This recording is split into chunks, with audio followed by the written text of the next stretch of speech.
When we begin to ask the question of what truly existed before the year 2001, the first thing we must recognize is that the very concept of year 2001 is not a natural event in time, but a human invention. Time itself has no beginning or end that we can simply point to on a calendar. Days, months, and years flow endlessly, whether or not we mark them. The choice to call a particular year Hon was the result of decisions made centuries after the life of Jesus Christ, when early scholars and church officials in Europe sought a system that would anchor history around what they considered the most significant event, the birth of Christ. The Julian calendar, introduced by Julius Caesar in 46 BCE and later the Gregorian reform in 1582, gave structure to how years were counted, but both systems placed their starting line according to religious and cultural values. In reality, no one living in that so-called year one would have known it was the beginning of anything.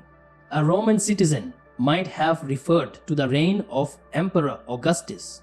A Jewish scholar might have counted time through the lens of religious festivals or genealogies. A Chinese historian would have measured years by dynasties, while Egyptians relied on the reigns of pharaohs. For them, time was continuous and often tied to rulers or natural cycles, not a single universal date. This is why we must separate the human habit of labeling time from the actual flow of history. The year 2001 is not the dawn of human existence. It is simply the starting point of a particular calendar. Think of it as a bookmark placed in the middle of a story, not the first page of the book. Long before this point, civilizations had already risen and fallen, inventions had been created, and ideas had taken root. The fact that people across the world use different calendars only proves that history is not defined by numbers, but by the experiences of people. Recognizing this frees us from thinking of 2001 as a magical boundary. Instead, it becomes a reminder of how cultures decide what to remember and what to emphasize. When we look beyond that line, we find a far richer and older world than a single number could ever capture, and it invites us to see history as something vast, continuous, and deeply human. When we begin asking the question of what really existed before the year 2001, we immediately confront something fascinating. The year 2001 itself is not a natural marker in the timeline of human history. It is not as though the universe suddenly paused and decided to restart its clock on that day. Instead, the number 2001 is the product of human choice, a man-made reference point shaped by cultural, political, and religious influences centuries after the events it was meant to define. In other words, what we call year one is not the beginning of time, nor the beginning of humanity, nor even the beginning of civilization. It is a label, a system of counting that became widely accepted because certain people in certain places decided to make it so. Understanding this is essential because it reminds us that the way we perceive history often depends on the way we measure it. If we take a closer look, we find that the calendar most of the world uses today, the Gregorian calendar, was not even in existence during the so-called year one. It was only introduced in 1582 under the direction of Pope Gregory XI as a reform of the earlier Julian calendar that Julius Caesar had established in 46 BCE. Even the Julian calendar was imperfect, drifting slowly out of sync with the solar year, which is why the Gregorian reform was needed to realign the calendar with the equinoxes and seasons. But here's the intriguing part: both the Julian and Gregorian calendars were built upon the same counting system, one that placed its 0 point around the birth of Jesus Christ. This system, known as Anno Domini, meaning in the year of our Lord, was popularized in the 6th century by a monk named Dionysius Exiguus.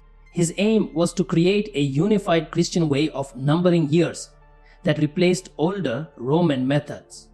Before that, the Romans marked years based on the reigns of consuls or emperors, or even by counting from the founding of the city of Rome.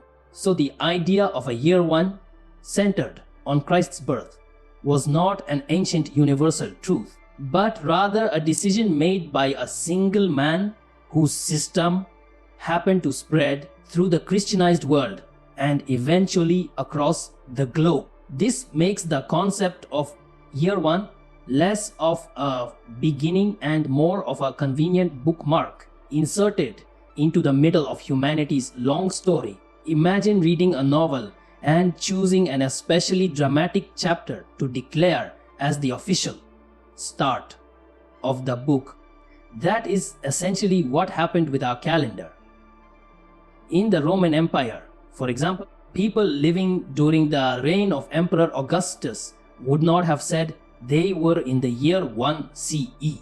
They would have referred to time in terms of Augustus's rule or in terms of events such as the founding of Rome centuries earlier.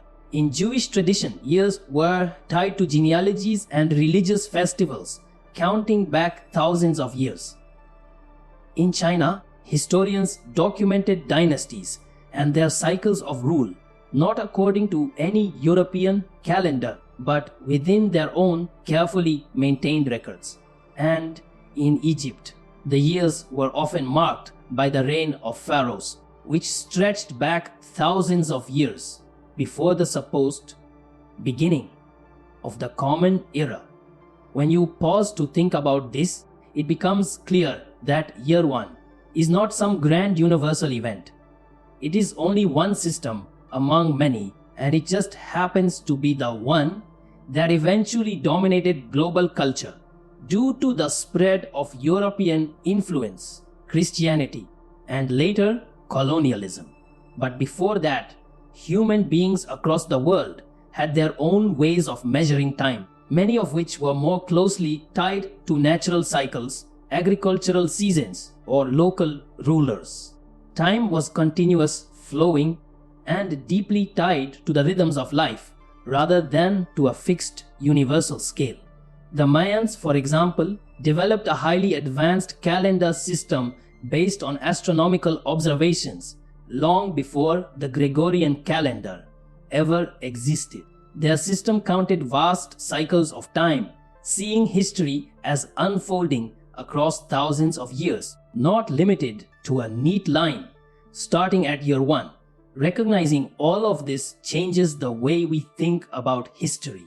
The year 2001 is not a magical boundary line between nothing and